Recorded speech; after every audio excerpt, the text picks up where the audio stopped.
every expansion that an MMO receives always leaves behind a lasting legacy to its player base, and if successful enough, then to the MMO genre or entire gaming industry as a whole. Unlike normal DLC or other types of expansions for the rest of the industry, expansions in MMOs change the game that receives them for likely the rest of their official support and define their respective eras where they are the newest content in the game. Because of that, along with the nature of MMOs to be constantly losing and gaining players as time goes on, the player base will almost always be split on what exactly was the best era of the game, having all come in at different times with a different idea of what exactly was the glory days where the game was at its best. So, with the Shadowbringers expansion now coming to a close, I wanted to sit down and take a look back at the history of the expansion from quite a few different angles. We'll be going over what it will be remembered for, both good and bad, the additions and changes to the game across the expansion cycle, patch by patch, and how those things changed the game. We'll also be going over the major content in the expansion, how it was received, and many other things before finishing off with a look at the legacy the expansion will leave behind to many different groups of players. While this video is inevitably heavily opinionated in parts, I will be doing my best to largely be as objective and factual as possible in order for this video to also serve as a history piece of sorts on this era of Final Fantasy XIV, which as of recording will be drawing to a close in a couple of weeks. Once this era is over, it will be done for good, and due to the nature of MMOs constantly changing and my obsession with gaming history, I wanted to chronicle this era of the game that means so much to me and so many others, and do so quite in depth in certain parts. But I can already tell as I initially sit down to write this script that this video is going to be quite the long one. So, without further ado, my name is Akaidem, and thank you for joining me as we take a look at the life and what will be the legacy of Final Fantasy XIV's third expansion, Shadowbringers. So starting off, let's talk about what exactly the expansion will be remembered for, both the good and the bad. And surprisingly, not all of the bad can be attributed to COVID. Unusual in an era where when most things went wrong, they could be related back to this disease in some way, shape, or form. I'll be going over things that were new or are unique to Shadowbringers to make it the expansion it is, or was. That's stuff like role quests and tanking changes which are unique to Shadowbringers compared to what came before, rather than the new jobs that are introduced like every expansion until now. But without further ado, let's get into the bullet points. For the good memories, we have the story, rise in players, player vigils, save the queen, and the expansion soundtrack. As of the time of making this video, the FF14 community is an echo chamber of loudly singing the praises of the Shadowbringers expansion, and for excellent reasons. Looking at the stories of the expansions that came before, none can really match the consistent excellence across every storyline in Shadowbringers. From the main MSQ, which is truly unrivaled by any other expansion, the patch MSQ, which had just as many if not more amazing moments than in the past, along with being far more entertaining in between those big moments, the great CNE quests like the emotional masterpiece that is the Tsar of Wurliet, the pretty damn solid Eden raids, and the unconventional crossover that is Yorha Dark Apocalypse. While for many, this incredible echo chamber of love for the story of the expansion may be a result of recency bias, for others like myself and many of the people I've gotten to know who came in during the expansion, it's more of a fact. As the best moments of a more than 200-hour journey spaced into a few weeks or months are going to be far clearer than the same story spread across the length of a decade. Regardless of what time they came in though, players absolutely adore everything to do with the narrative of Shadowbringers, and when I tried to poll my community for things they liked about the expansion outside of the story, they still all answered with something that ties back to the story or just the story itself. People really love the goddamn story of Shadowbringers. All of those moments within the story and every other part of the expansion was complemented by the absolutely incredible soundtrack. While 14 has always had a great soundtrack, even back in the 1.0 days where it was almost the only thing about the game with mass appeal, Shadowbringers takes it to a whole other level. Literally every song introduced in the base expansion and its patches is incredible, and while it was already being praised high and low for being amazing and to some one of the best OSTs ever produced, it gained so much more meaning recently. At FanFest 2021, the lead composer of the game, Masayoshi Soken, revealed that he had been battling cancer, and had even been hospitalized around the time of 5.3, having continued to work on that patch's additions to the OST, and the entire expansion's crowning jewel, To the Edge, while he was bedridden. And oh boy, when you consider what he was going through at that time, the lyrics of that song have a whole other heartbreaking meaning behind them in the real world, in addition to the already tear-jerking one that they have in regards to the in-game events. While battling cancer, Soken-san managed to write one hell of a soundtrack to match a story about fighting against the futility of fate, and recklessly and relentlessly chasing any small glimmer of hope. And when you listen to the songs and think about how Soken was wrapped up in his own battle, it makes you appreciate the soundtrack oh so much more. But even without that sad connection and just as standalone music, the OST fucking slaps. Highlights for me include Who Brings Shadow, To the Edge, Way to the World Prelude version, Neath Dark Waters, both Sands of Amber and Blood, High Treason, To Fire and Sword, Insanity, Invincible, A Long Fall, and I'm gonna shut up now before I end up listing half of the soundtrack. Shadowbringers is a perfect example of music bringing something up to the next level. As it brings Shadowbringers, which would have already regardless been great, the OST brings it up to the level of a masterpiece that even elevates the entirety of what came before it, due to just how outstanding it is. The rise in players was another amazing thing about the expansion, as the FF14 community experienced a monumental rise during the first North American COVID lockdown, with the amount of players with accounts and later the active player base more than doubling thanks to the effects of COVID-19 worldwide, giving many people far more time to take on an MMO, and this was all well before the great flood of WoW refugees in mid-2021. So before any more recent new players try to say the game only got popular in recent months, yeah, you're dead wrong.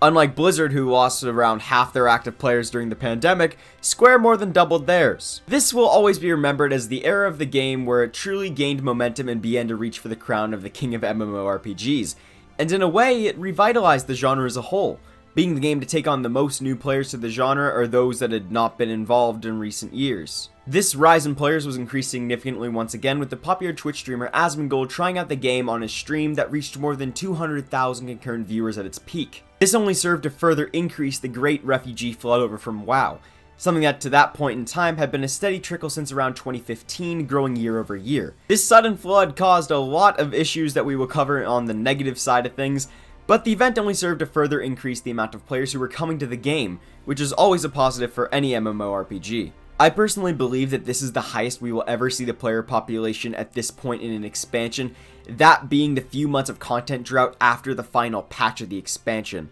Or at least it will be as long as the ARR filter is still in place, as if that is eventually removed, we could very well see the game more than double in size, with the removal of that filter being the removal of the biggest obstacle to get into the game. But for now, the Shadowbringers era is the biggest peak in popularity the game has ever reached. Something that encapsulates the real-world situation during this era of the game's life is the community and the way it reacted to many things within the real world. The things that come to mind being the multiple player held vigils or events to commemorate those who have passed within the real world, the majority of which were completely spontaneous. These events served to strengthen the bond within the FF14 community and to show the outside world the kind of people that play the game. Hopefully things like this will one day simply become a memory of the times and won't be needed, but for now they are a part of this era's history. The first large-scale vigil took place on April 11th of 2020 in memory of a player who went by Fern Leroy, who passed away due to COVID-19. Her small FC organized a funeral procession of sorts where they would march single file from the heart of the city in Gridania to a landmark called the Guardian Tree. A small Facebook post was made and the news spread like wildfire throughout the community, and identical events were held in unison across more than 24 of the game's servers all across the world. The next major vigil was held in late May 2021 in honor of the passing of the legendary mangaka Kentaro Miura, best known as the creator, writer, and illustrator of Berserk. Across every single one of the game's 8 data centers and 68 servers, players line the street of Uldah's Dark Knights, bearing large, oversized greatswords much like the lead character of Miura-san's manga. The event lasted almost a week on some servers, with the crowd slowly decreasing over time, though at its height, some cities were full due to over-congestion, and the sheer amount of players taking part in the vigil was far beyond the rendering limit of the game client. This vigil is by far and away one of the largest ever in gaming, and for a man that had no direct involvement with the game that the vigil was held in. The event became such a large story, it quickly attracted the attention of the game's developers, with the producer and director Naoki Yoshida commenting, saying, quote, "It goes to show how much people have received from Mr. Miura and his artwork. It was heartwarming to see how much influence he had on the players. I also want to thank players for taking the time to acknowledge that. Even players in Japan too are very much affected by this, and there's a lot of shock among the fandom as well." Yoshi P then went on to share his own experience and subsequent influence and inspiration that Miura-san's work gave to him. The third and hopefully last major vigil of this era was far more recent as of the time of this video's release, taking place in late September to honor the passing of the British voice actor Stephen Critchlow, who played a prominent character in the story of Final Fantasy XIV's second expansion, Heavensward, a character by the name of Count Edmond de Fortin, a character who had for years been a fan favorite. Players of all classes gathered around Fortin's manor where the NPC of the Count can be found. While the NPC was found inside the manor, players of course stayed on the outside, lining and lighting the streets with their campfire minions which they placed in front of them as they stood in their silent vigil. As fate would have it, this all took place next to an aetheryte dubbed the Last Vigil, and if fortune is good, then this event will be the last of its kind that players find themselves holding for quite some time. Of course, these kinds of somber events are not the type of things that would often be put in a list of good things about the expansion, but I think it's important to give them a place here as they are good things that the community has done to show their support that will no doubt be remembered for years to come. To end off the section of good things, I want to briefly talk about my favorite content in the entire game, that being Save the Queen. Save the Queen was the content that players worked through in order to forge the relic weapons of the Shadowbringers expansion, known as resistance weapons. Or they just grinded weapons through other means, but they still need to unlock the content. Save the Queen was at its core a heavily modified Eureka, which was the way to get relic weapons from the previous expansion Stormblood. Save the Queen largely took place within two major battlefields dubbed the Bozjan Southern Front and Zad Nor. These battlefields saw players taking on large fates called skirmishes, to which there were only the player cap of the instance itself, that being 72, and 48-man fates called critical engagements that would see the players up against different world bosses, each with their own mechanics and patterns. There were few things more enjoyable for myself and many others than charging through the war-torn fields of Zad Nor and Bozja, systematically eliminating fates and then killing bosses to grind enough of the special currencies to buy a large arrangement of awards, including my favorite armor set in the entire game. In addition to those two battlefields, there was also 3 large-scale 48-man raids that are far different to the normal raids in FF14. These raids were comprised of multiple bosses with packs of mobs and other mechanics in between them, with each section needing to be taken out quite efficiently as everything was on a strict time limit, and a wipe at 50% could very well be the nail in the coffin for many groups. These raids were dubbed Castrum Lacus Latore, Delubrum Reginae, and the Dalriada. Delubrum Reginae also received a 24-man Savage version, and upon completion awards a mount. Alright, I've rambled on enough, let's talk about what was actually bad. Alright, so there aren't all that many bad things that the expansion will be remembered for, and that's because there was barely any content to be bad. The biggest problem with the Shadowbringers expansion is that it was the most content-sparse expansion in the game's history. Of course, quite a bit of that can be attributed to the fact that COVID screwed up the development and release schedules of literally every single studio in gaming, but for a theme park MMO that relies on the constant IV drip of new content, this was a big deal. Aside from the longer patch cycles that came as a consequence of COVID, the game also chose to do away with things like hard mode dungeons and really any dungeons outside of the MSQ, bringing each patch down to only a single dungeon without exception. The expansion also saw only a single ultimate release and much longer wait times in between Savage raid tiers. There was no deep dungeon, class-specific questlines were all but killed. Further class homogenization killed the allure of relearning fights on new classes for many players. What can only be described as a complete abandonment of new systems such as shared fate levels and the trust system, no allied beast tribe questline for the first time in the game's history, the lack of commitment or fixes to Viera and Hrothgar which came with the expansion, but the amount of new items making their way to the Mog Station or the online store which replaced it in Shadowbringers had reached an all-time high, which for a decent subset of players set off more than a few alarm bells. There was purposeful choices that changed the amount of content going into the game that wasn't just COVID. I'm looking at Square Enix's financial report showing just how much money 14 is making them, and then hearing from lead developers how the game receives little budget and resources is very concerning. And then seeing how with each content cut the community just rolls over and turns a blind eye is also a very concerning behavior. If things continue as is into the future, it is very possible that Shadowbringers in the future may be looked back upon as the beginning of the end, where Square Enix once again grew greedy and complacent and the players failed to call them out on it. And in that regard, Shadowbringers may very well be looked back upon as Final Fantasy XIV's Wrath of the Lich King moment, where many of the same symptoms that we see in 14 today put WoW down the path to where it is as in mid-Shadowlands. Something to keep an eye on, but something that the viewer watching this a few years removed from 2021 will have a better idea of. The lack of content that was rolling out in Shadowbringers is something I think a lot more serious endgame players will hold on to for future, and will be a key memory of this era for them. There were certainly those that called Square Enix out on this, but they were drowned out by the swarm of new and more casual players that were throwing themselves headlong into a decade's worth of content and singing its praises. But time will tell, as it does with all things, and this mere speculation of mine may or may not eventually come to pass. For the sake of the game, I hope it does not. My hope is that a few years from now I can simply look at these comments of mine as a slippery slope fallacy, but I just want to say this now so that hopefully people will give Square a bit more shit in the future for stuff like this. The next bad thing that will certainly be remembered is a symptom of the great flood of refugees who came to 14 from WoW or other games in mid-2021 that sent the entirety of Aether Data Center into lockdown, where no new characters could be made and high queues were rampant. This of course caused in its largest part by the popular WoW streamer Asmongold, who caved and began to play 14 around this time. The traffic across the game was unprecedented, and looking at Steam metrics, which are the only ones readily accessible, the game jumped from a peak of 40,000 in May of 2021 to more than 67,000 in June. We'll be breaking down the average numbers a bit later. The bulk of these new players that came in made characters on the Aether Data Center, which was already the most populated North American data center.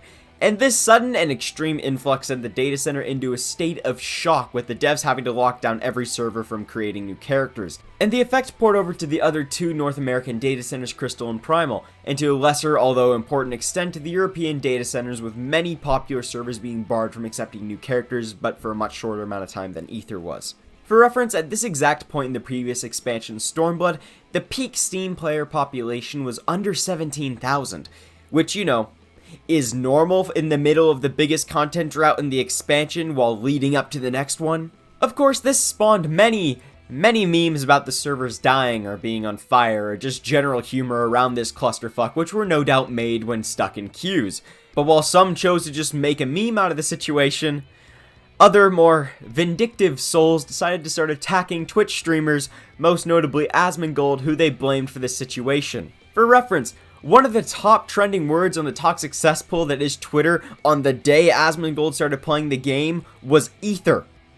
And it was people complaining about the fact that the servers were dying. I mean, there was also a lot of Genshin Impact shit mingled in there, and it was funny to just watch these people interact because neither had any idea what the other side was talking about. While no doubt in the future the servers dying will simply be looked back upon as some funny little occurrence, the damage was real. Aside from the Aether lockdown, the entirety of Crystal Data Center became preferred worlds, including Balmung, which is something many thought they would never see.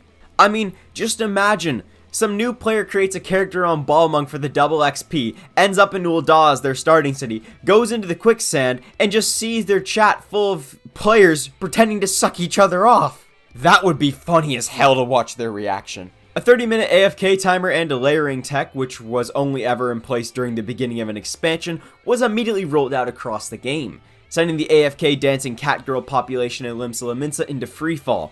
Lower level dungeons quickly became a nightmare, with many players stuck in their ways from WoW, aka the healer that only heals and the tank that is constantly sprinting around in an attempt to kite, and in 14, that kills everyone. And all around, the game was kind of a nightmare for a few weeks there. Luckily, I was able to watch the carnage from the relative safety of Primal Data Center, which was not hit nearly as hard.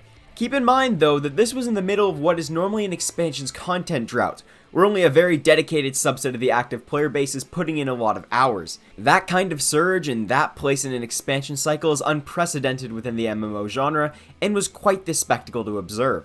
Though even now in late October of 2021, the effects are still being felt, with many servers being completely full despite being stretched to their absolute limit, though things have vastly improved since the height of this whole debacle.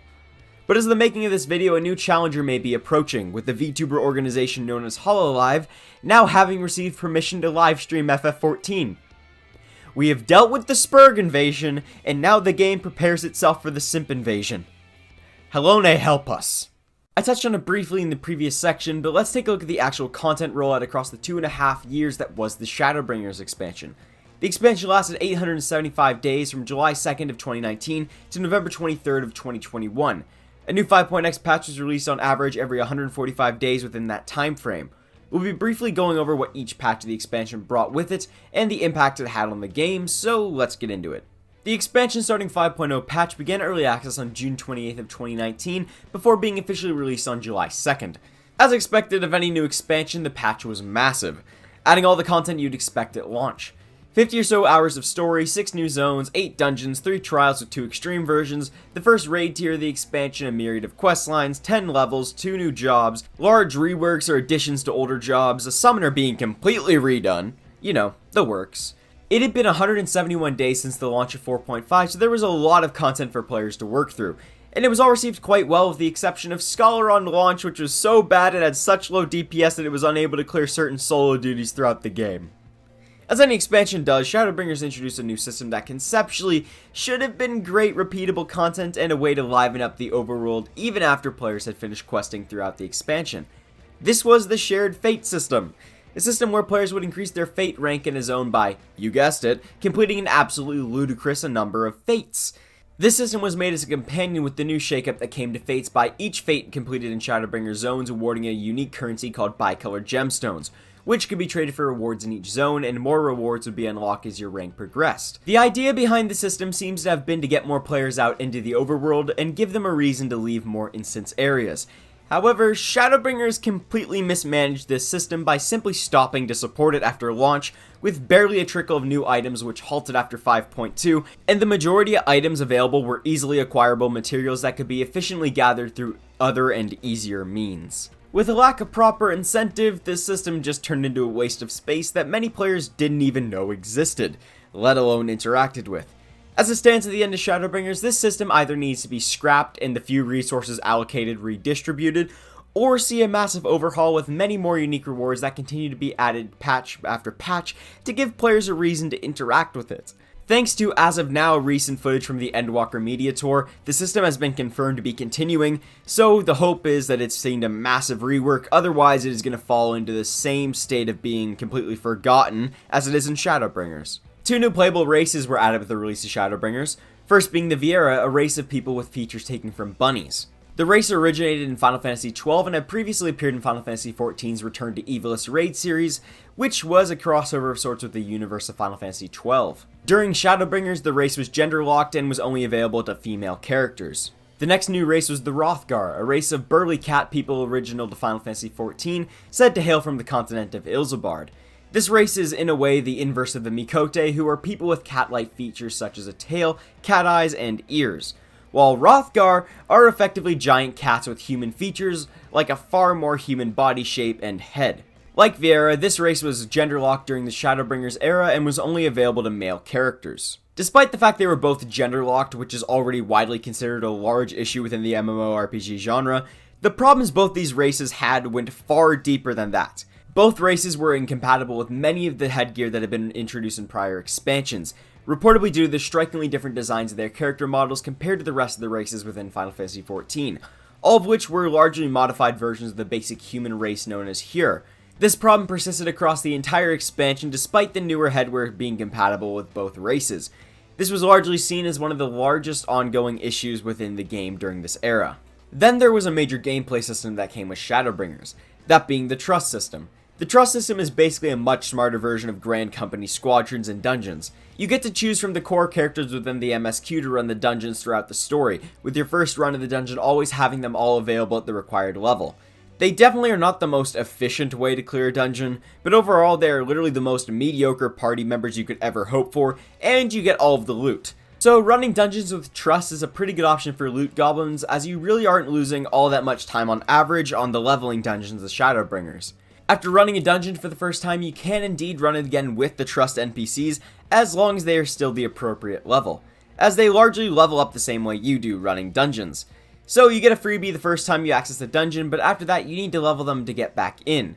Pretty decent system overall, though certainly not remarkable, but for Shadowbringers with the context of the story, they were pretty damn immersive, and each party comp has unique dialogue throughout the dungeon, so that's a nice bonus. Moving on to patch 5.1, titled Vows of Virtue, Deeds of Cruelty, which released on October 30th, 2019, 123 days after the launch of 5.0. So then, let's take a look at the patch. Basic things were the new MSQ quest, the Grand Cosmos Dungeon, an extreme version of the Dying Gasp, the first installment of the Nier crossover raids with the addition of the Copied Factory. This was also the first stage in Yoko Taro's plans to destroy the FF14 servers.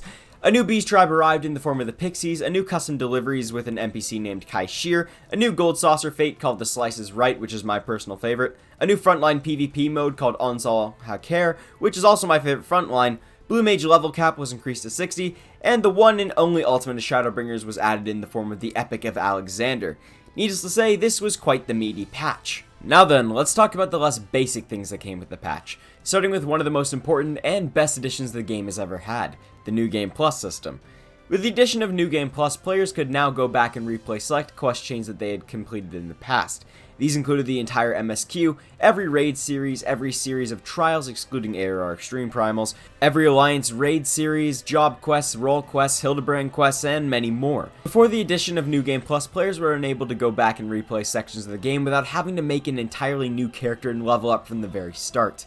Now that New Game Plus is in the game, players can easily begin a questline or section of the MSQ all over again, resetting the world back to the way it was before any events that may have changed certain areas. For example, bringing back the Garlean flag that hangs over the fringes instead of the current Girabanian one.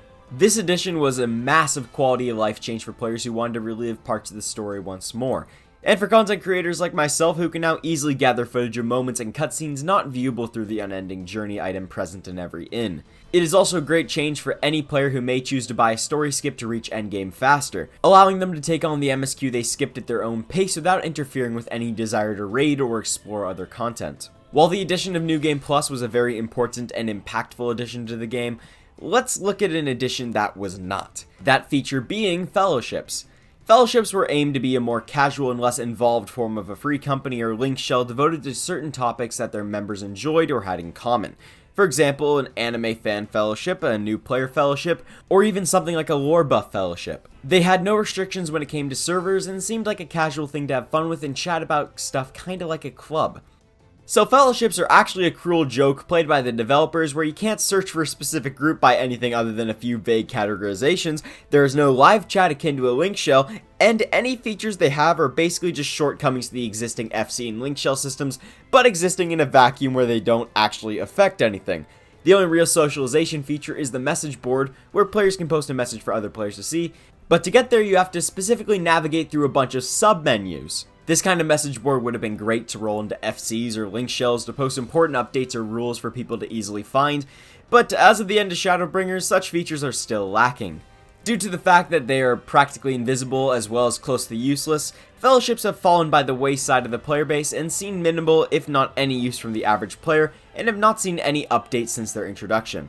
There was a golden chance to revamp and revive the feature a year later with the launch of the official online community finder, but they were not even shown on that site. So this different type of in-game community was for all intents and purposes abandoned after its introduction, not seeing any update during the expansion. But on that gloomy note of abandoned features, let's move on to something that was an experience only those who played Shadowbringers will have had, and will forever have an impact on Final Fantasy XIV. That being the Ishgardian Restoration. The Ishgardian Restoration was an in-game event in Final Fantasy XIV that began with the launch of patch 5.1 and came to a finish with the release of patch 5.5 about a year and a half later. The event saw players descend into the Firmament, a district of Ishgard that had been largely destroyed during the Dragonsong War, with the goal of restoring it to and beyond its former glory. Over the course of each patch, the area would be built up more and more as players gathered specific materials from a large reworked version of the Diadem, using those materials to craft specific items to both earn a currency known as Skybuilder Script, which could be traded for exclusive rewards, and to advance a progress bar that once full would trigger a large fate to cap off that portion of the restoration. Each update to the restoration would contain multiple of these phases, and players from the entire server would come together to craft and gather up a storm in order to outpace and finish before other servers. Additionally, each server's firmament ended up being different, as the statues that were put up in each area of the district would reflect which crafting class contributed the most during that phase of the restoration. In total, there were 4 phases of the restoration, with one being released every patch, and a celebration event that occurred every 2 hours was added in 5.5 to signify and celebrate the end of the grueling task. The firmament was later announced to continue to play a part in the game as a new housing district for players to populate that was announced to launch in patch 6.1. The next patch of Shadowbringers, dubbed Echoes of a Fallen Star, arrived 112 days later on February 18th of 2020, and this was when I first started playing the game, but that's besides the point.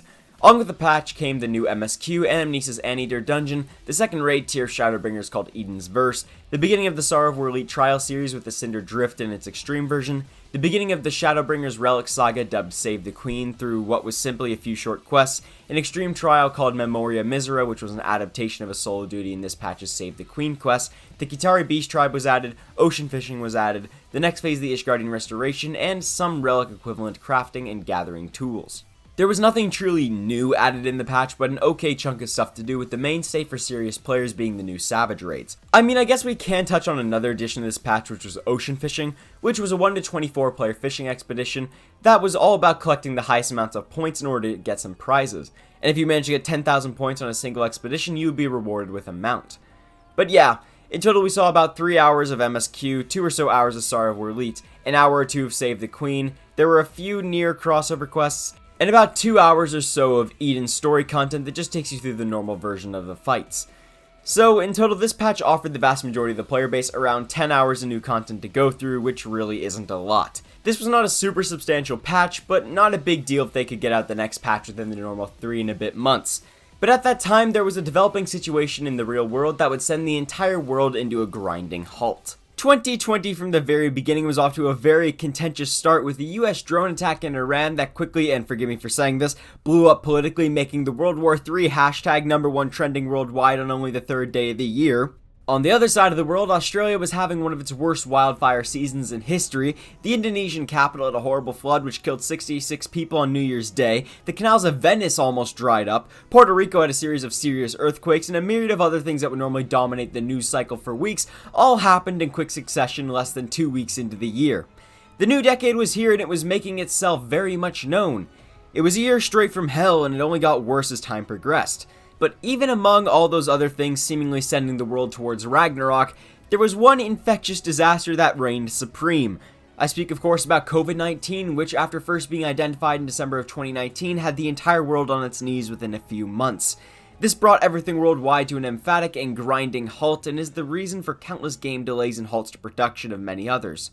Of course, with an MMO like FF14, which constantly relies on new content to be delivered to keep players engaged, and the fact that it takes more than 200 developers to make that happen, really doesn't lend itself well to everyone suddenly being taken out of the studio and locked down due to a public health crisis. 5.3, which was supposed to be a patch that would follow in mid-June, ended up being delayed by 2 months, taking a total of 175 days between patches, and 5.3 was quite a bare bones patch. But we'll get into that in a minute when we go into detail on that patch specifically. For now, I want to take a look at both what the developers had to say about COVID affecting their development of FF14, as well as how COVID was truly one hell of a blessing in disguise for the game as a whole. In an April 9th, 2020 press release, game producer and director Naoki Yoshida informed the player base that the state of emergency had been declared in Tokyo, where the team is based, forcing them to switch to a very limited amount of developers able to come into the office safely, with the rest being forced to set up and adapt to a work-from-home environment on the fly, during the middle of an expansion's lifespan, right before what would normally be an expansive content patch, with much of the team going into full development of the game's next expansion. On top of this significant slowdown in Japan, other contributors to the game around the world were also significantly impacted, with Yoshida informing the player base of the near halt of progress from the quality assurance teams, delayed delivery of graphical assets due to lockdowns in East Asia, Europe, and North America, as well as delays for voiceover recordings due to lockdowns in Europe at the time. Yoshida also announced the delay of patch 5.3 in this statement, saying that they hope to be able to deliver the patch 2 to 3 weeks after its original planned launch date, though he said it would more likely be closer to a month after. In actuality, it took almost 2 additional months beyond its target date of mid-June, as the world situation only continued to worsen. In his closing remarks, Yoshi P warned the players of a possible slowdown to bug fixes and maintenance for any issues that may occur. From there, the producer asked the players for their patience during that difficult time in order to prioritize the mental and physical health of the development team, before going on to assure the players that as of that time, he and the rest of the devs were in good health and were actively looking for ways to return to working at full capacity. In this time frame of the early COVID-19 lockdowns, the world was faced with a massive drop-off in employment and productivity of people now effectively trapped in their homes, with these people now having a not insignificant amount of free time. To fill this time, there was a significant rush to acquire electronics for entertainment purposes, and with MMOs like FF14 designed to take a lot of time to finish with near limitless content for the average player to work through, many chose to spend their lockdown time by jumping into Eorzea. The only easily trackable data we have for the total amount of average FF14 players is by looking at Steam charts, which only represents a certain percentage of the PC players, completely excluding console. So, as an extremely conservative estimate of total players across the other 2 platforms the game was available on at the time, I would say to add an extra 60% or so, and this is an extremely conservative estimate, taking into consideration that one is a whole other PC launcher and one is a whole other console, platform, ecosystem, whatever you want to call it. In December of 2019, when the first COVID-19 case was identified, the game had an average of just under 10,000 players on Steam that month at any given moment. After adding on the 60% estimate of other players, we were left with an average concurrent player count that month of 15,509 players. If we jump forward a few months to April of 2020, where in those few months the situation around the world gradually worsened in different areas, we see a dramatic increase in players. Going from the earlier December average to an April 2020 average of just over 17,000 concurrent players on Steam alone. Add on the roughly 60%, we have an average concurrent player base of 27,334 players. That is an estimated increase of just under 12,000 average concurrent players in just 4 months. Skip forward a few more months to August of 2020 and the pandemic peak for FF14, where there was an average concurrent Steam player count of just under 20,500. And add on the 60% and we are left with a whopping 32,798 average concurrent players across all platforms. That is in a 4-month period since April 2020, numbers seeing a further increase of approximately 5,463 average concurrent players. To sum it all up, thanks to the pandemic, the game's player count increased by an estimated value of over 111%, which is around 23,105 players. Numbers don't lie, and even if just looking at the Steam averages, the numbers are still incredible. Keep in mind that by and large, these are all estimates, and the numbers could very well be far higher, as Square does not publicly release platform-by-platform numbers. Also keep in mind when looking at these numbers that the oldest data point is taken from just under 6 months after the initial release of the Shadowbringers expansion. By December of the 2019 release year of Shadowbringers, the new expansion hype had all but died out. So those hype-fueled numbers from earlier in 2019 have no significant intersect with pandemic increases. Also in the Shadowbringers expansion launch trailer released on June 10th of 2019, the game boasts having over 16 million created accounts, a number that was announced to have risen to over 22 million in early April of 2021. And that is before the Great Flood of WoW refugees in June of 2021, which saw the average player count of Steam alone rise to just under 23,000 in the following month to 36,700 players, and an even further increase of August 2021 to an unbelievable 40,300 average players. And those numbers I just listed off are on Steam alone. The most recent player data we've been given by the devs was on October 13th, 2021, with the number of total accounts having been announced to have risen once again, this time to over 24 million, and FF14 had become the most profitable Final Fantasy game of all time. One hell of an achievement for a game that during its original launch was written off as one of the biggest disasters of gaming history that had permanently stained the Final Fantasy brand. The pandemic saw the average population of FF14 more than double, and this is in a period that would normally be right before an expansion's halfway point in its life cycle, and during a period where there was literally no new content being added to the game. The pandemic is almost solely responsible for the huge burst in numbers in this time frame, but retaining those players was thanks to the amazing game that the developers had built over the previous 10 years. But hey, we made it to August 2020 in this section, and that is the month 5.3 actually released. The long-awaited and delayed patch 5.3, dubbed Reflections and Crystals, finally arrived in Final Fantasy XIV on August 11th of 2020, 175 days after the release of patch 5.2, and while the MSQ in this patch was the best they have ever released, the rest of the patch was somewhat bare bones on a normal day. But considering the almost 2-month delay from its original target launch, it was kind of a disappointment with how little it included. We got the MSQ for the patch along with its tie-in dungeon, the Hero's Gauntlet, which is an incredible dungeon, as well as the Seed of Sacrifice, which is also incredible and has an extreme mode, the first Unreal trial released, which we'll touch on in a second, the Dwarf Beast tribe was added, there was some new quests for the Sorrow of War Elite, a new 24-man raid, part of the Nier crossover, was released called the Puppet's Bunker, a new custom delivery with an NPC named L2, Ishgardian Restoration Part 3 began, a new stage for the Skysteel tools, further expansion to New Game Plus, and the developers went back to revamp the ARR experience to shorten it and remove bloat to try and reduce the ARR filter. And while they were at it, they also enabled flying within all the ARR zones. In total, they pruned 31 quests from ARR itself and 20 quests from 2.x patches for a combined total of 51 ARR quests removed in this patch. It would take another 2 months for the real start of the patch, which was the new edition of Save the Queen, to be released, which included the next Resistance weapon stage along with a massive instance battlefield that included a 48-man raid. This was quite decent, expansive, and grindy battle content, but took long enough to come out that I will not be counting it along with what was on release. So in total, about 3 hours of MSQ, new Yorha Dark Apocalypse quests that would take about 2 hours, an hour max worth of Sorrow War Elite stuff, and the new Beast Tribe and custom deliveries were 15 minutes max a day.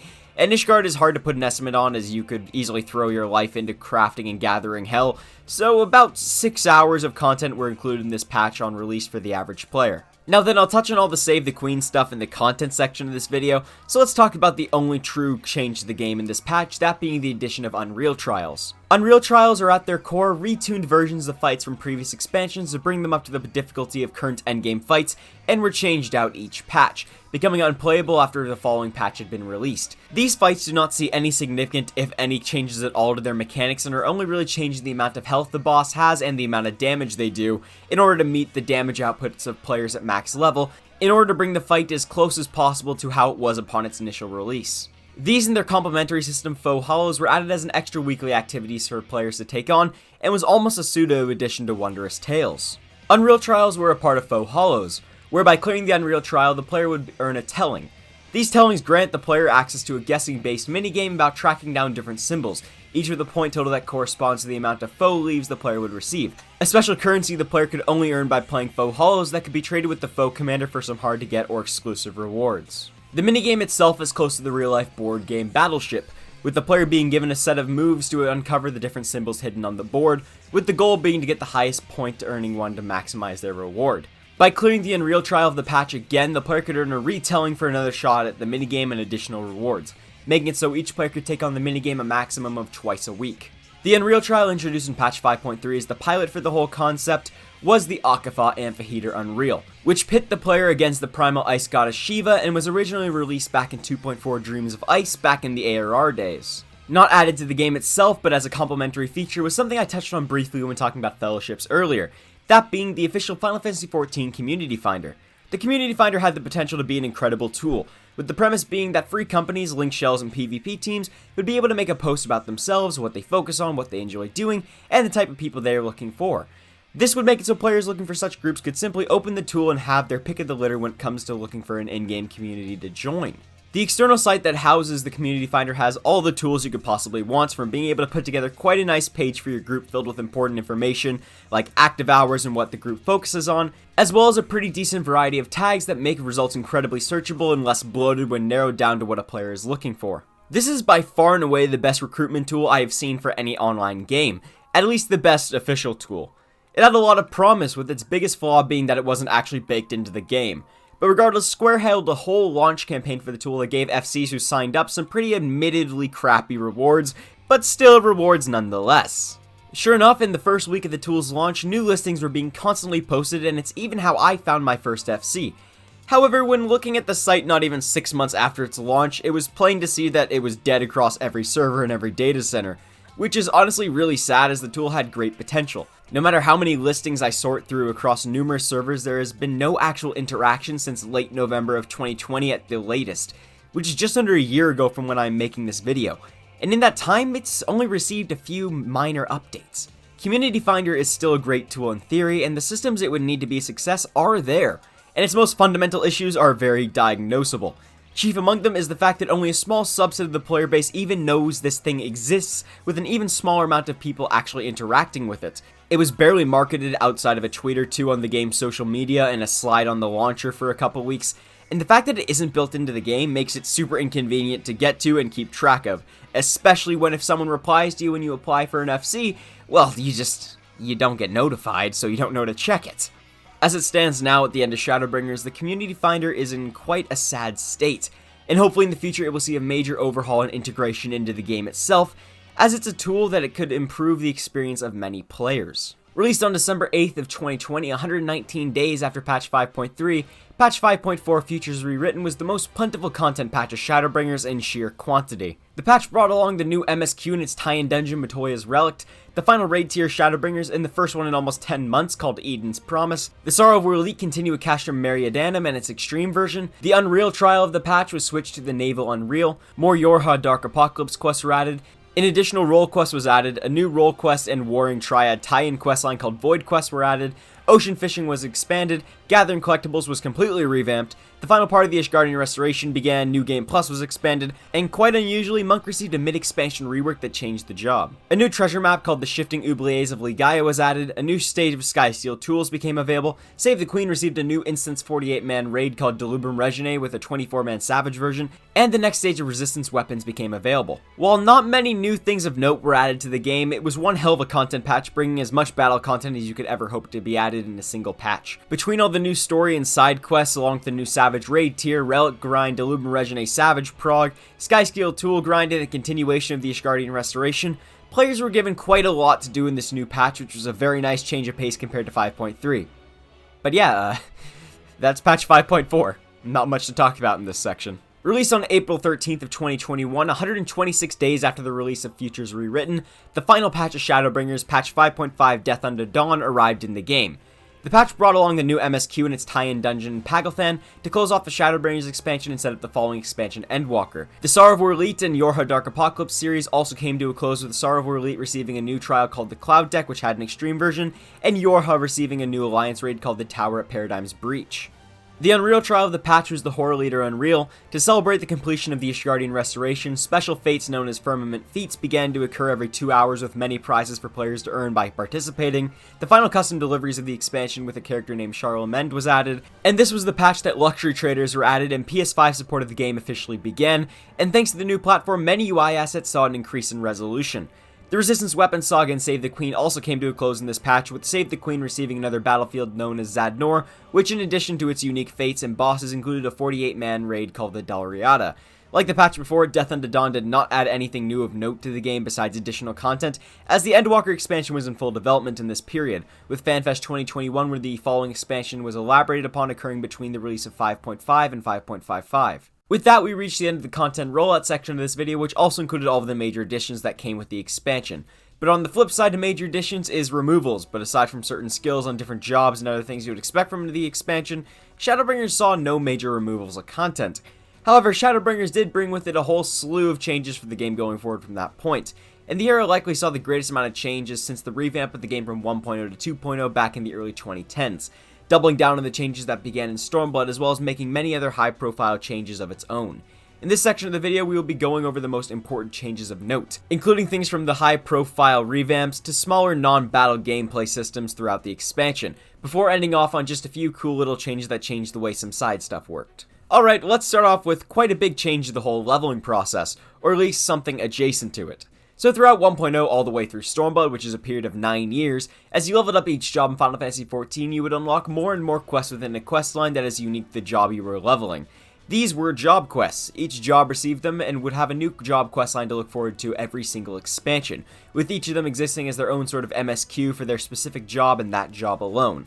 However, when Shadowbringers came around, Square decided to completely replace the individual job quest lines with something new: role quests. Role quests are quest lines that replace job quests in their function, but instead of each job having their own, it would be each role that has their own respective quest line that would be played by all jobs in that role.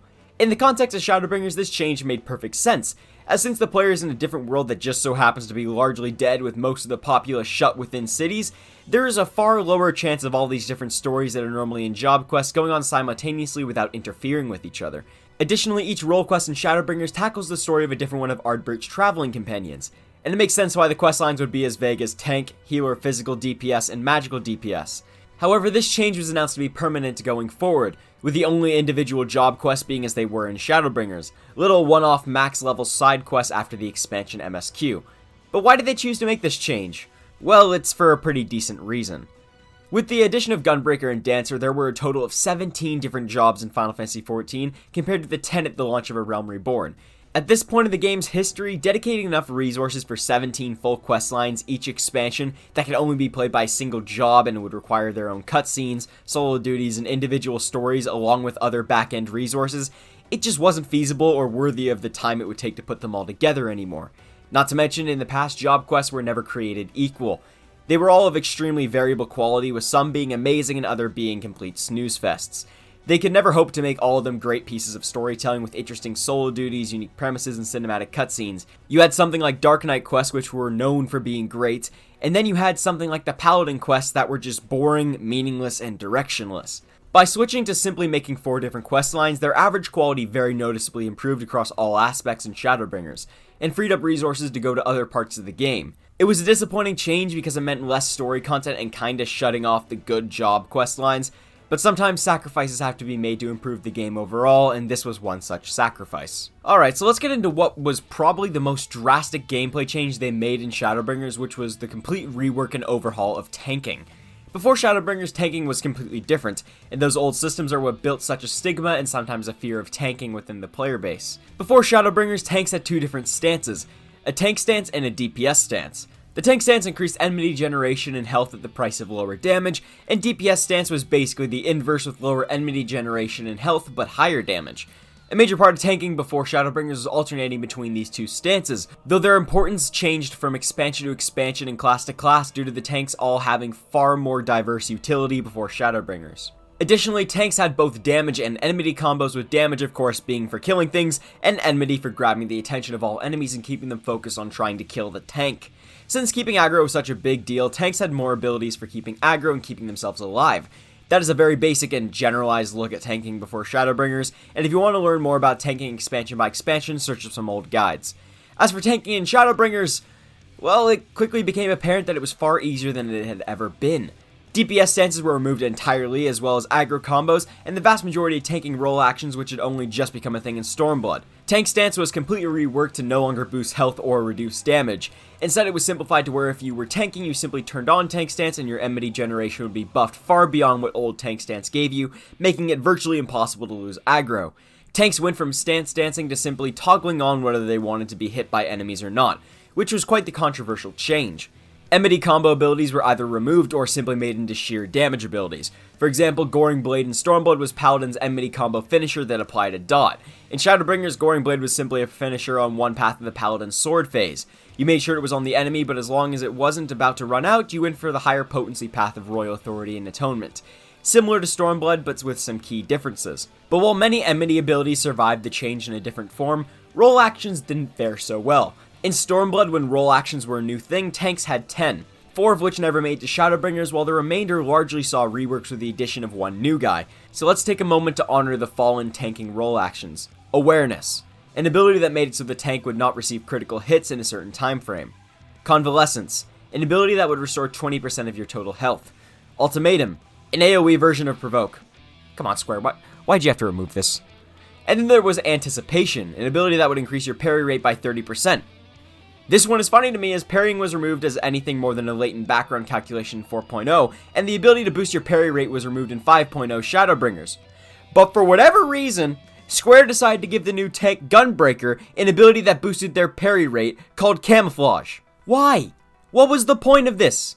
You literally just removed parry rate from all the other tanks. The new addition was Arm's Length, which was an ability that helped players nullify knockback and draw in during its time frame, and would also cause a 20% slow for 15 seconds to any enemy that hits the tank in that time frame. All in all, tanking was made to be basically a high health DPS that just needs to flip a switch to grab aggro and likely never lose it.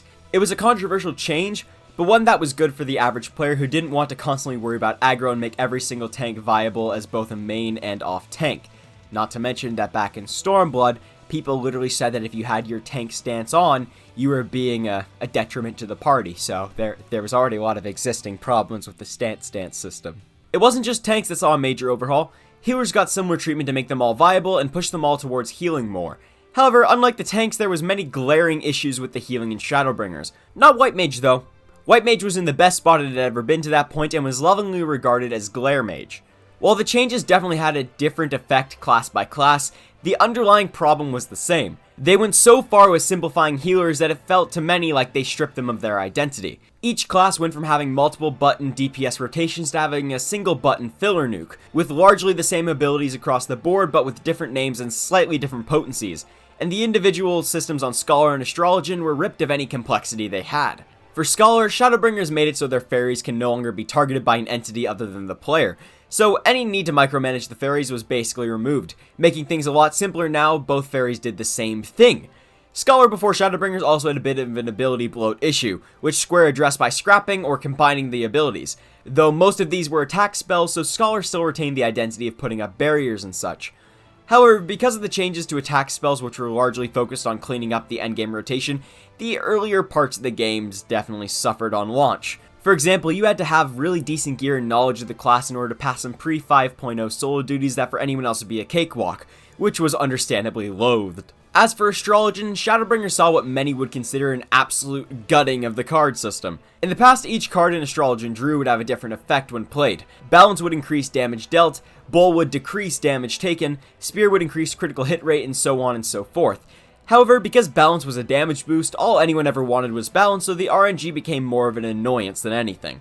So Shadowbringers Yoshi P decided, you love Balance but hate the other 5 cards. Fine then, they're all Balance now. Fuck it. 10% damage buff every 30 seconds. If they love Balance so much, they'll love this. But Yoshi P, said the unpaid Square intern, what about the complexity? They'll get bored. Well then, said Yoshi P, 3 cards work best for melee and 3 work best for ranged. And if they want to get a better card, we'll give them more stacks of redraw and other abilities to let them chain drawing cards for like 2 minutes until they get what they like. Full on game of Yu-Gi-Oh! That sounds boring, though, said the intern.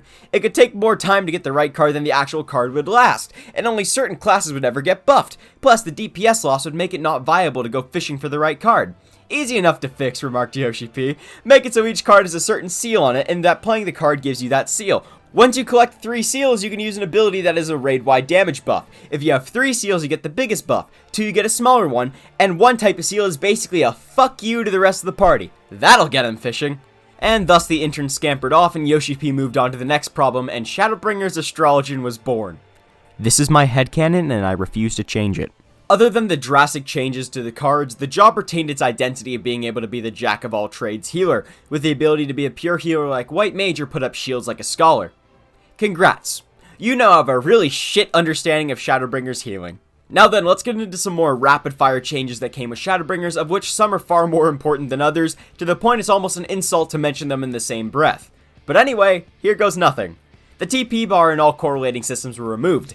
This was a core system across the game's lifecycle before Shadowbringers and was basically your resource to execute attacks, with each ability having a certain cost and using Sprint completely drained the entire bar. It did regenerate quite fast, so for some classes it just seemed like a pointless annoyance, but for others like Monk who were quite fast, they could burn through the entire bar while trying to do their rotation, add a speed buff onto that, and they're fucked. TP was really just an artificial fun barrier, and the game is better now that it's gone. Mana was capped across all classes to simply be 10,000. However, this number does not work nearly as arbitrarily as it used to before Shadowbringers. It used to just be an arbitrary number that you would draw from to cast spells, but in Shadowbringers it became far more like a percentage, with each ability taking a certain percent of that mana. This was especially noticeable when looking at the party list and seeing that 10,000 was not displayed next to every name. However, having a whole number like 10,000 and a skill using 400 of that is far easier to comprehend for more people than percentages are. Good change that made things far more intuitive. Monk got reworked more than halfway through the expansion, which I find quite funny.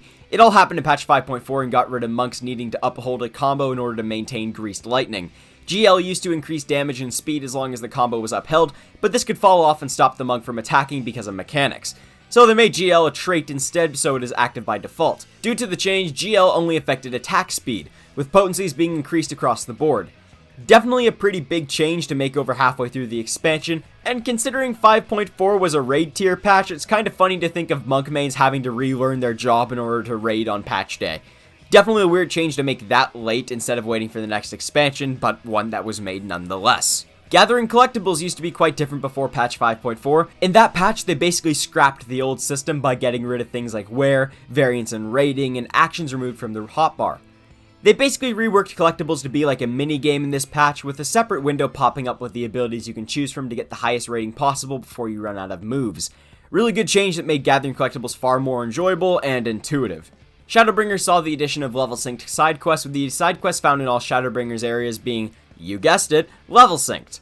All objectives and enemies scaled to the player as well as the reward. Small change that is pretty simple and not all that impactful. Some extra color themes were added for certain UI elements in Shadowbringers, with an almost parchment color light mode at the launch of 5.0, and in 5.4 the classic UI theme was added, which is basically the blue menu color from 1.0 and earlier Final Fantasy games. In patch 5.5, achievements received quite an update, with players being able to collect their achievement rewards from the achievement menu itself with instant deposit into their inventory, rather than having to huff it to Gridania to speak with Jonathas and proceed to hunt for their rewards in a sea of sub-menus. With this change, good old Jonathas was basically robbed of his major purpose, and thus a joke among the player base began to sit the NPC down in a lawn chair to fulfill his remaining duties after standing since 2.x. Sadly, this change never occurred, and Jonathas remains standing to this day.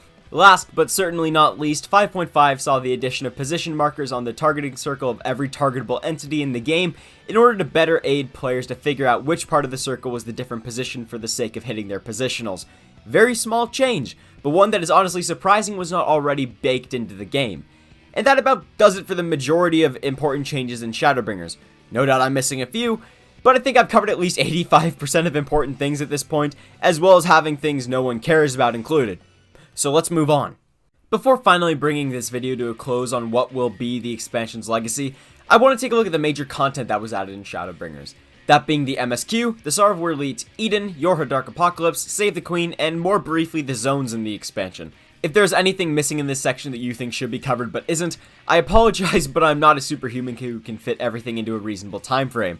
But with what I will be covering, I will attempt to be as spoiler-free as possible, explaining no more than the premise and little quirks about the content. So let's start off strong with the expansion's crowning jewel, the main story quest.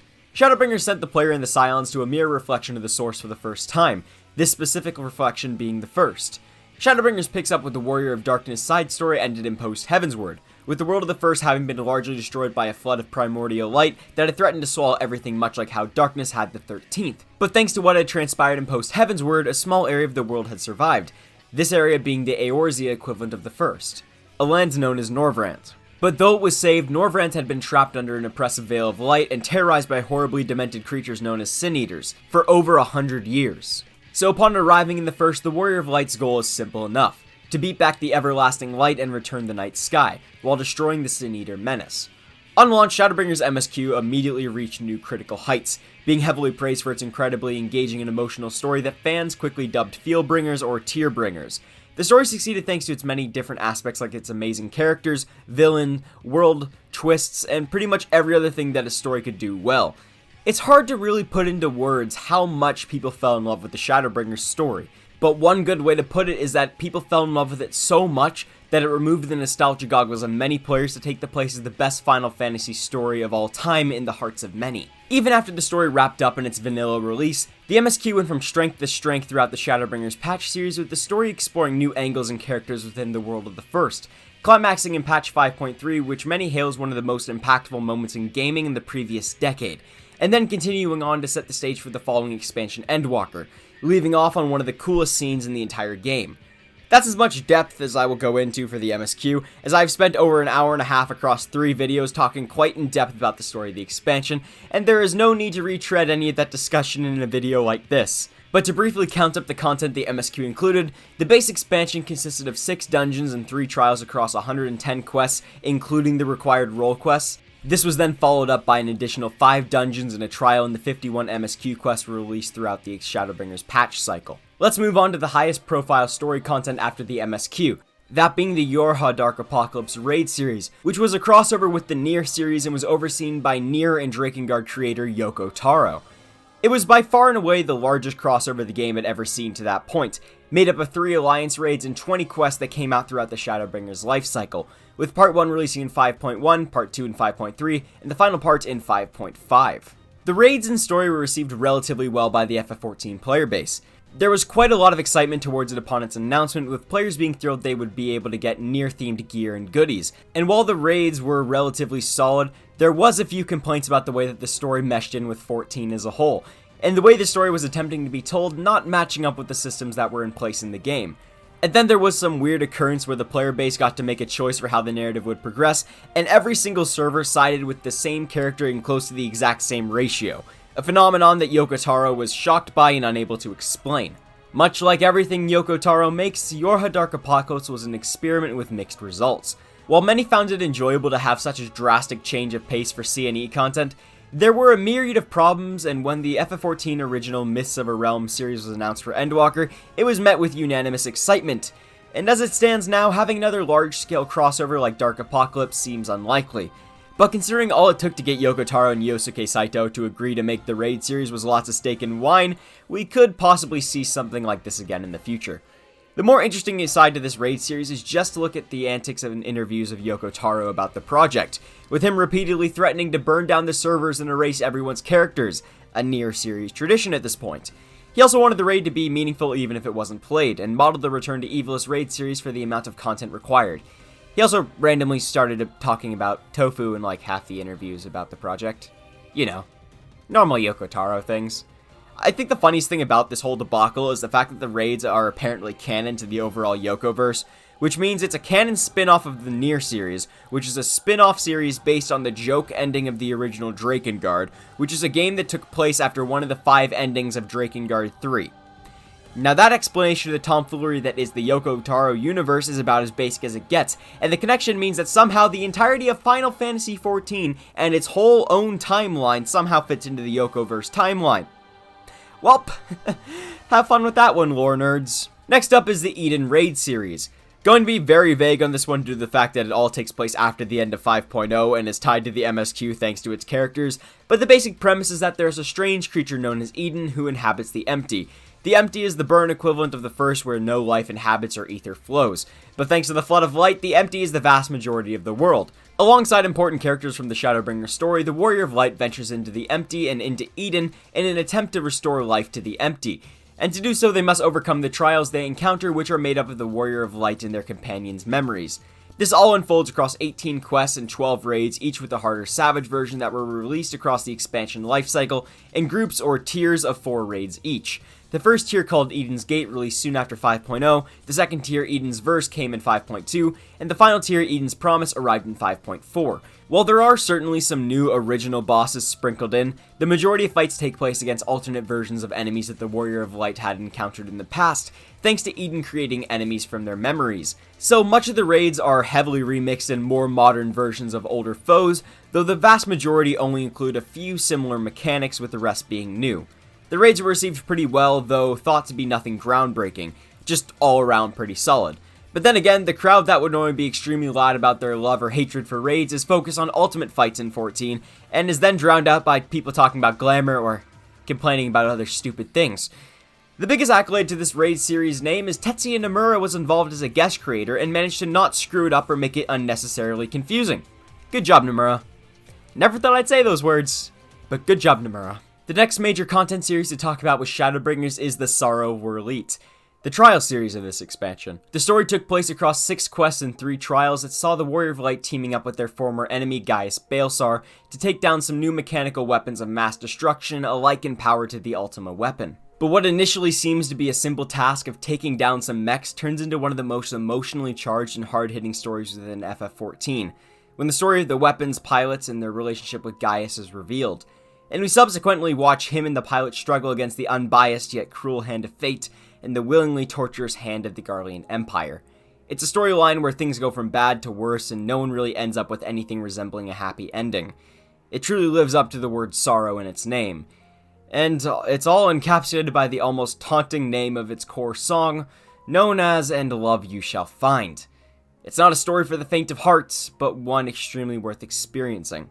While reception for this content series was at first mixed, as different parts were added across the patch series, it garnered more and more praise, with its ending earning it the spot as the favorite C&E storyline of many players.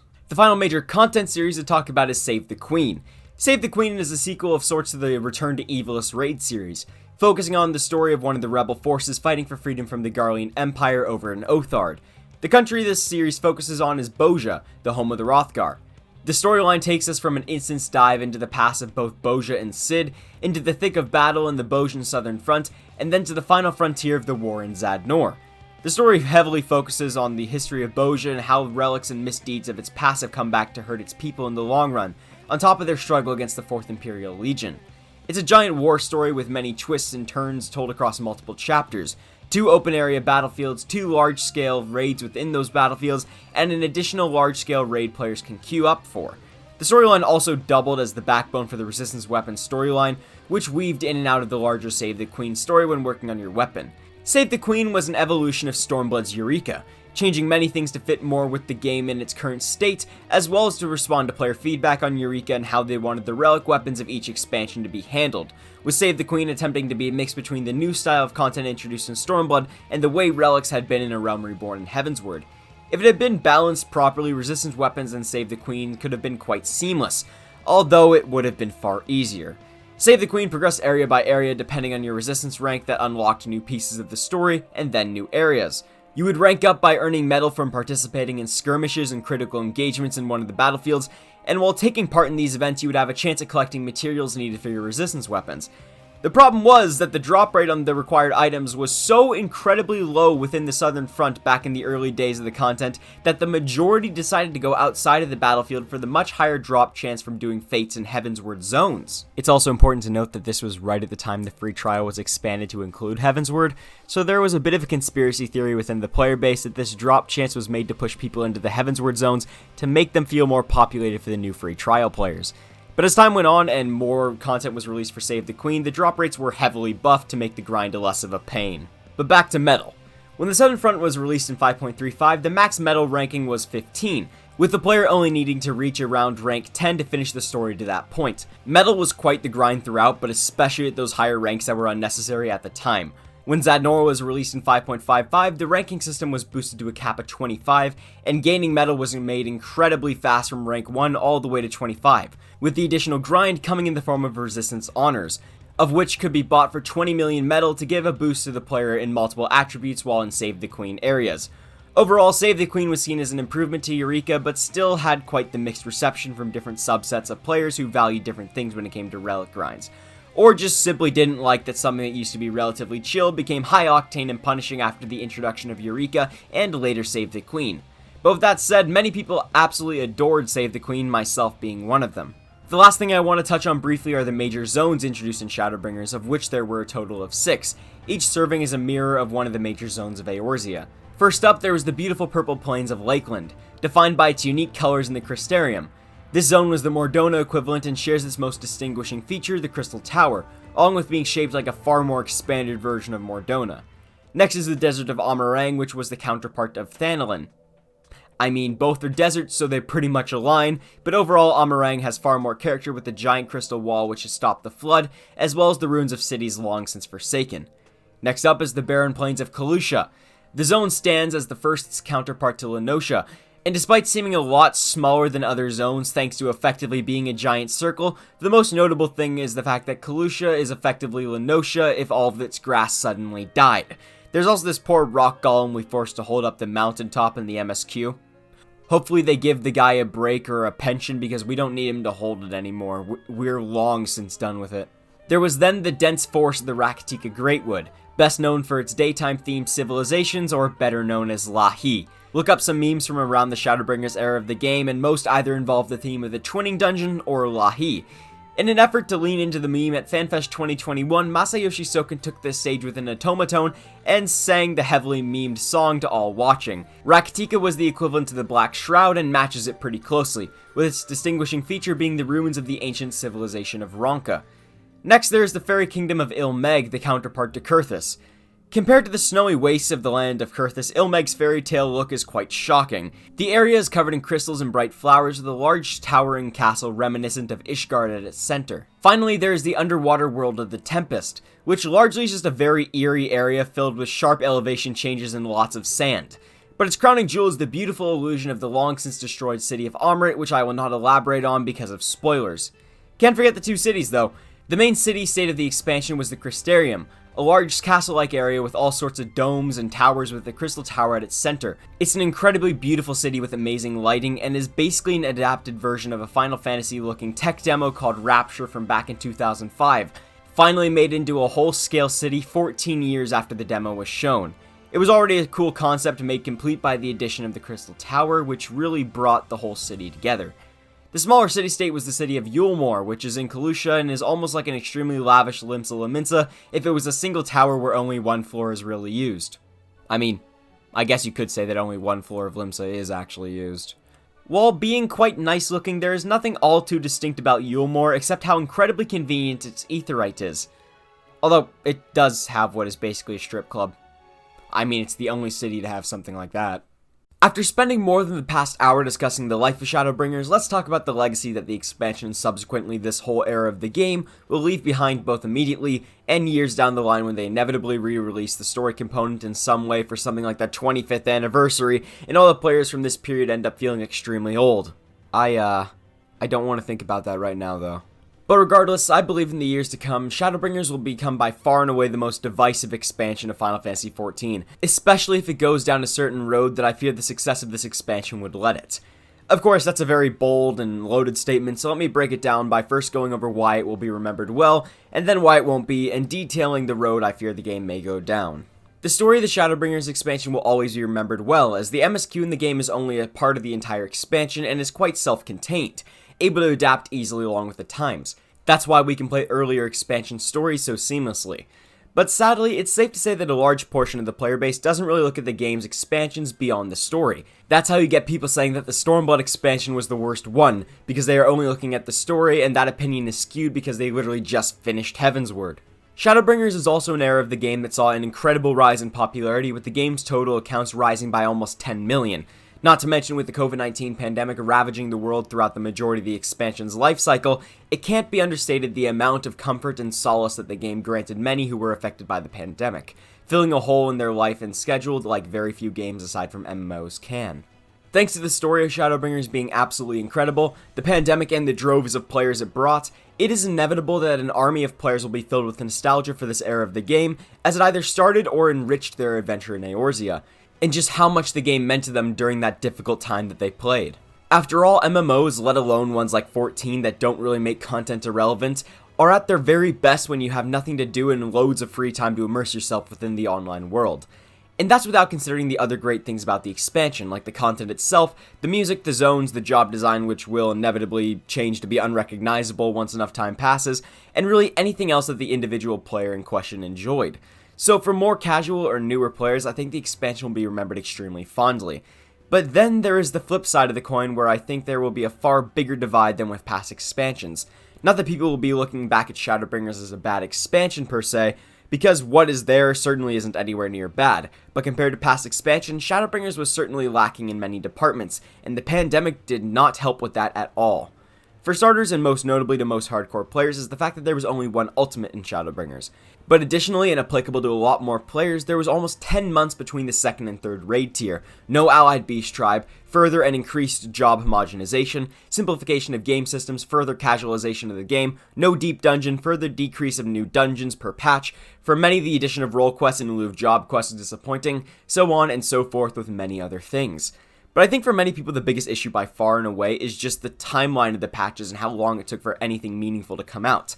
And pair that with the fact that there was less of everything in the end, but plenty of grind content in the form of Save the Queen, many people I've spoken to on the higher end side of things felt almost insulted and like the devs were just trying to stretch out their playtime. But that opinion by and large is a result of the timeline of development being screwed up. That the content present was on average higher quality than before is indisputable, but the fact that there was less of it is also indisputable, and those two things going against each other is by far and away the biggest point of a disagreement I've seen from both camps, and what will be the biggest point of disagreement going forward. As while Yoshi P himself says it's okay to go and take breaks and play other games, many people don't want to, and they rely on a single MMO to keep their interest. But while the development timeline was certainly out of their hands, the decision to exclude many other pieces of content like Deep Dungeon and less overall dungeons was a conscious decision, as was the further homogenization of different jobs, reduced complexity, and increased casualization of the game. Pair this with the fact that the devs already expressed that they are strapped for cash as is, and that Square not only has a history of siphoning money from 14 over to other projects, but now they've seen that an expansion with far less content than something like Stormblood was more successful than any previous one, and in any normal year would have likely cost less to make. Because of that realization, I've seen many people begin to fear that Square will grow content with releasing less content and even further casualizing the game. And if that comes to pass with Shadowbringers being the beginning of that trend, it will taint the way many look back at the expansion in the years to come.